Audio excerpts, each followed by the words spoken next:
Olá, pessoal! Na nossa última aula, a gente começou a tratar sobre o conceito de recursão. Agora, a gente vai revisar esses conceitos, bem como avançar sobre outras aplicações da recursividade, aonde, por exemplo, a gente tem duas chamadas recursivas dentro de uma mesma função.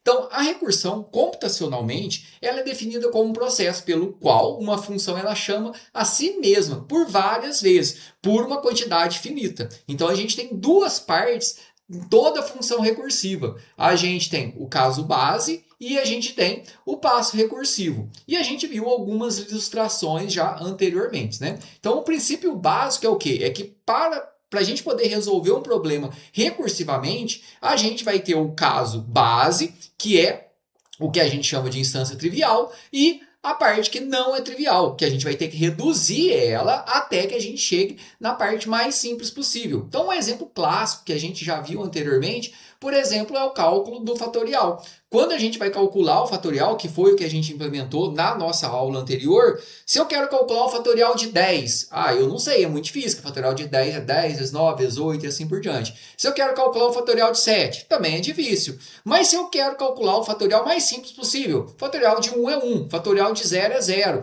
Então a gente tem essa lógica que quando a gente tem um caso base, ou seja, se o meu valor de entrada é 0 ou 1, que é o meu caso base, eu já retorno direto o resultado. Para todos os outros casos, eu vou ter uma forma de resolver de maneira recursiva, ou seja, reduzindo o meu problema até que ele chegue no caso base. Então, o caso base é onde a gente vai retornar direto, e o nosso passo recursivo é onde vai acontecer a recursividade. Como que eu consigo identificar se uma função ela é recursiva ou não? Aqui eu tenho o nome da função e aqui eu estou chamando a própria função, reduzindo ela. Ou seja, para mim poder calcular o fatorial de n, eu vou acumular n vezes o fatorial de n menos 1. Então a gente realizou a implementação desse código na nossa última aula, né? Então a gente fez a implementação aqui do nosso fatorial, até chamei aqui de fatorial comentado, que é o que a gente fez na nossa última aula.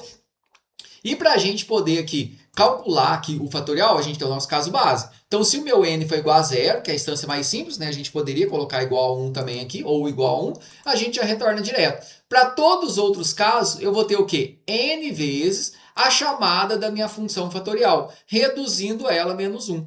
O que isso vai fazer no final das contas, né? Só para a gente conseguir observar isso aqui. Então, vamos fazer uma visualização aqui que vai ajudar a gente entender um pouco aqui como funciona aqui o nosso cálculo do fatorial de forma recursiva aqui.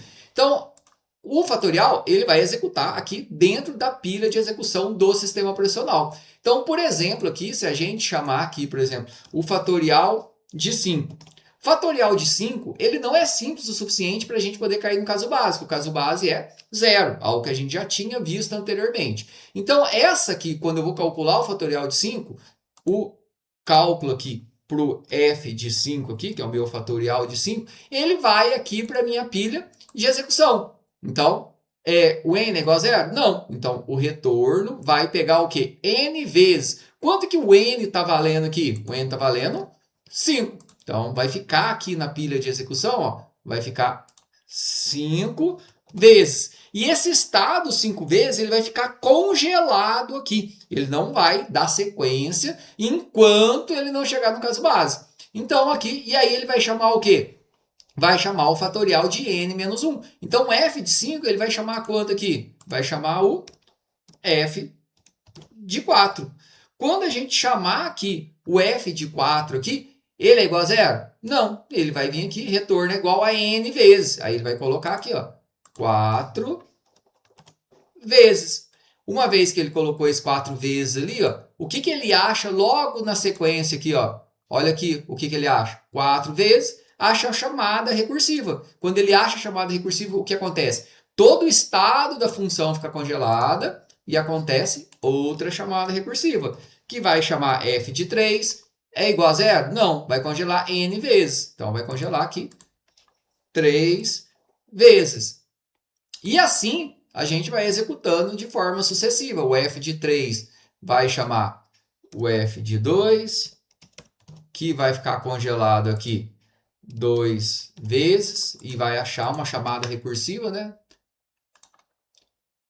O f de 2, por sua vez, vai chamar o f de 1,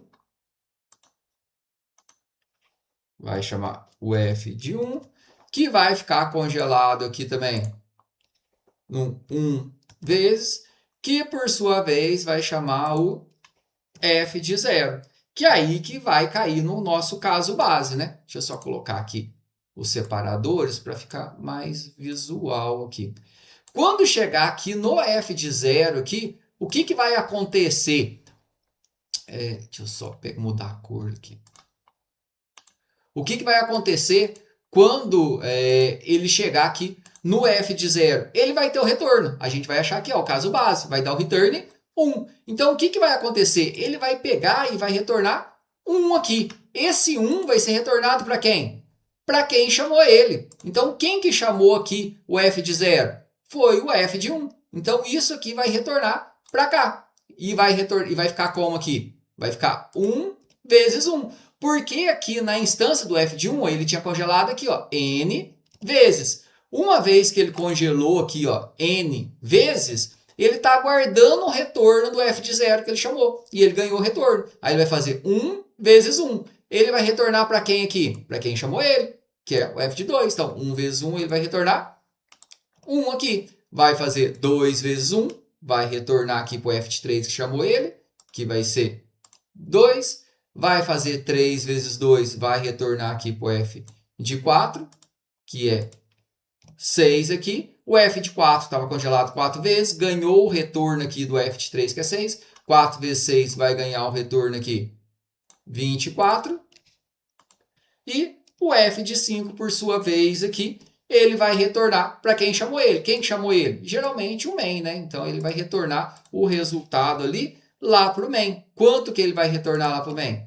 120. Então, calcular aqui, por exemplo, o f de... Deixa eu puxar para cá. Calcular o f de 5 direto, ele pode ser complexo aqui. Só que no caso, ao invés de calcular direto, a gente vai tendo as chamadas recursivas que vai reduzindo o nosso problema até chegar no caso base. E também ficou para poder realizar a implementação da potência, que a gente tem essa mesma lógica, né? A gente mantém a base e vai reduzindo o nosso expoente menos 1 até que a gente chegue no caso base, que é quando a gente tem um expoente igual a 0, a gente retorna 1 ali. Só que a gente tem alguns outros problemas, como é o problema de Fibonacci.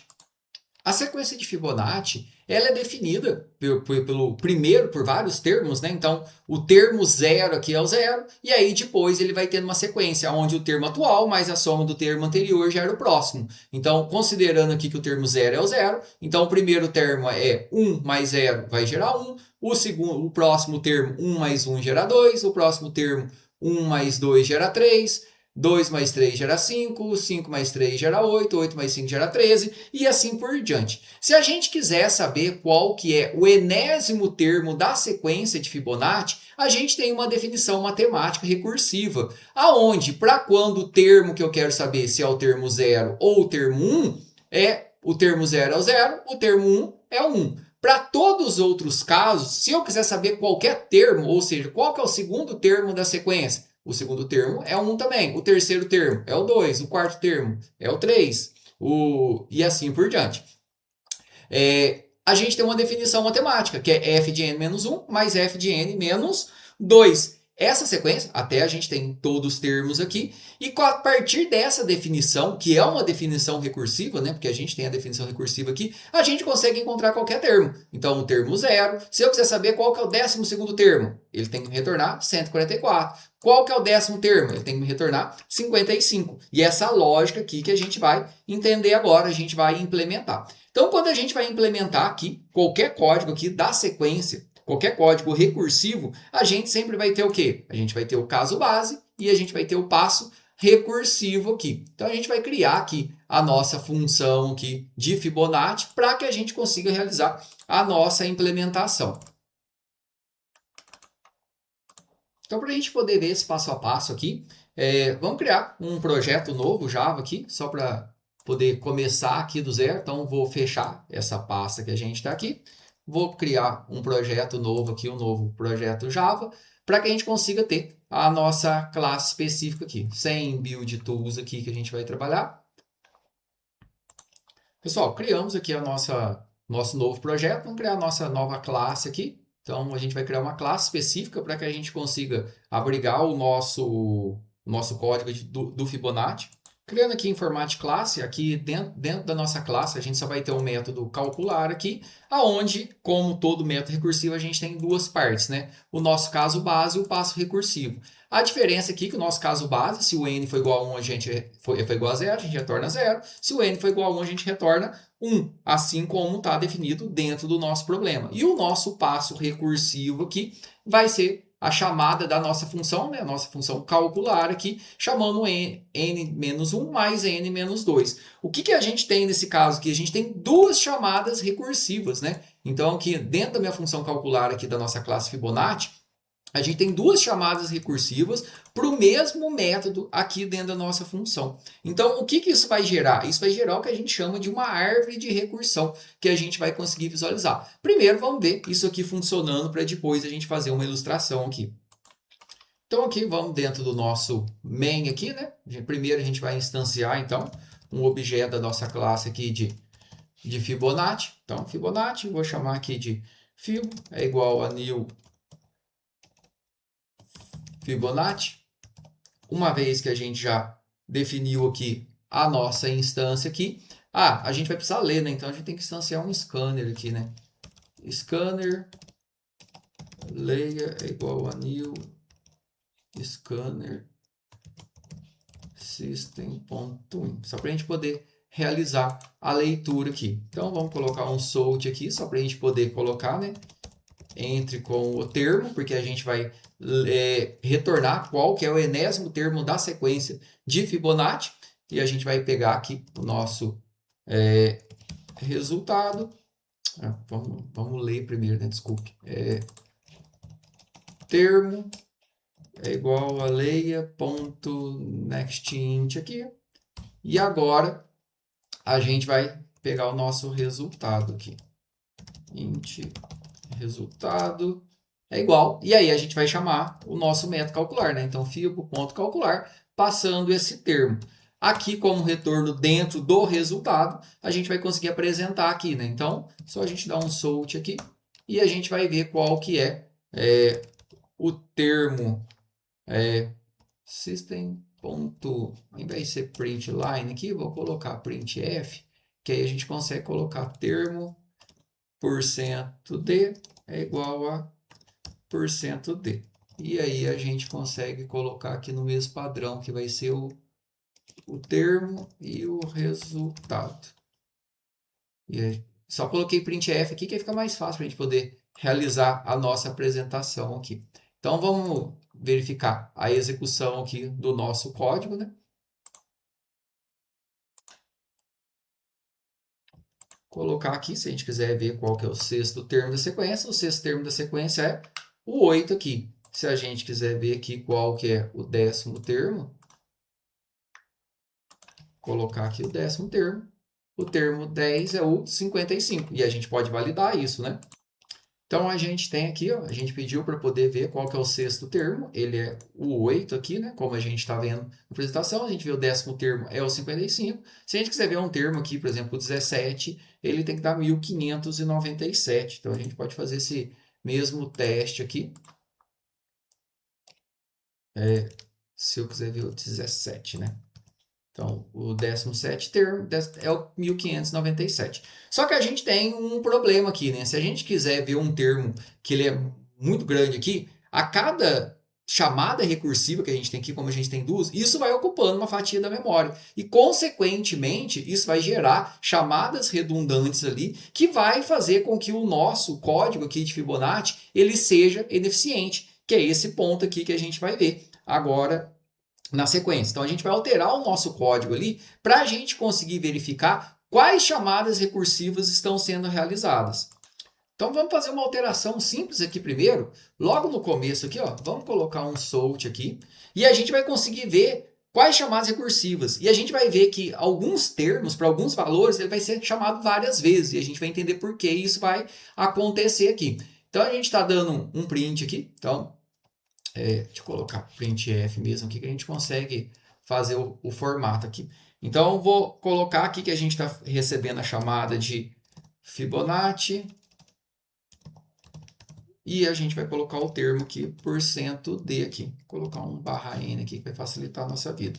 E a gente vai ver qual termo aqui que a gente vai visualizar, né? Então, aqui vai ser o nosso próprio n. Então, a gente vai conseguir ver o quê? Se a gente passar a Fibonacci de 6, ele vai mostrar o de 6. É igual a 0 ou 1? Não. Ele vai chamar a Fibonacci de n-1. E aí, vai chamar de 5. Depois vai chamar de 4, de 3, de 2, de 1, até chegar no menor termo, que no caso aqui vai ser 1. Quando ele voltar devolvendo, ele vai voltar calculando várias vezes, porque além de fazer o n-1, também ele tem que fazer o n-2. E aí a gente vai ver que para alguns termos ele fica recalculando, o que faz com que esse tipo de código ele seja ineficiente. Então só com isso aqui a gente já vai ver alguns pontos importantes. Ó. Então se eu der um run Java aqui ó, e colocar para calcular, por exemplo, o termo 7, repare aqui, para calcular o Fibonacci 7, ele chama Fibonacci 7, que é o começo, né? De 6, de 5, de 4, de 3, de 2, de 1. Quando ele acha que o Fibonacci de 1 aqui, ele já retorna. Só que ele volta no Fibonacci 2 e ele tem a outra parte aqui do nosso cálculo recursivo, que é o quê? O Fibonacci de n-2. Aí, quando ele tem o Fibonacci de n-2, ele chama o Fibonacci de 0 aqui. Depois ele volta lá, ele tem um retorno, volta no Fibonacci 3 e ele vai chamar de n-2 onde parou, que vai chamar o de 1. E aí ele fica recalculando várias vezes. Repare aqui para vocês verem, ó, o Fibonacci de 3 e de 4, ó, ele calculou aqui, ele calculou aqui, ele calculou aqui. De 2 ele calcula várias vezes aqui, ó. E se a gente colocar aqui um código maior aqui, né? Ele fez o cálculo normal, mas como a gente colocou anteriormente, eu vou colocar o Fibonacci de 17, ó. Reparem para vocês poderem ver aqui. Para poder calcular o Fibonacci 17, olhe quantas chamadas recursivas aqui foram necessárias. Ó. Então, a gente precisou aqui de muitas chamadas recursivas para que a gente consiga calcular o Fibonacci de 17 aqui. Ó. Então, aqui, tudo isso aqui é chamada recursiva. E várias dessas chamadas, elas vão acontecendo de forma redundante. Por que redundante? Porque ela já foi calculada anteriormente. Para que a gente consiga enxergar isso aqui, ó, o que acontece? Ele gera isso aqui, que é o que a gente chama de árvore de recursão. Aqui está tendo uma forma simplificada, retornando o f de 2 direto. Ó. Mas para calcular o Fibonacci 6, se ele faz o n-2 primeiro, ó, ele chama f de 4, depois chama f de 2. O f de 4, ele chama n-2, depois chama n-1, que é f de 3. F de 3 chama n-2. Aqui tanto faz a ordem. Lá a gente fez -1, depois -2. Aqui está -2, -1 nessa representação. E aqui, ó, então ele fica fazendo, ele faz essa estrutura de árvore. Por quê? A cada instância da função, ele tem duas chamadas recursivas, que é o n-2 e o n-1. E aí, alguns valores, como por exemplo aqui, ó, o f de 4, já calculou aqui. Ele volta aqui, ele calcula de novo. O f de 3 já calculou aqui. Ele vem e calcula de novo. Quando eu tenho um termo muito alto, por exemplo, o f de 5 aqui, o f de 17, ele recalcula o f de 5 e outros valores várias vezes. E aí, qual que é o ponto que a gente tem aqui? Para problemas como esse aqui, esse aqui, ele é um exercício aqui do ENAD, esse tipo de problema aqui que a gente tem, ó, falando sobre a sequência de Fibonacci, dando a sequência padrão, que se o termo é 0 é 0, se o termo 1 é 1, para todos os outros casos, n-1 mais n-2, como a gente viu. Então, considerando aqui que a gente tem uma chamada de Fibonacci de 5 aqui, quantas chamadas são utilizadas para poder resolver o problema, considerando aqui que a gente não reutiliza os resultados previamente calculados.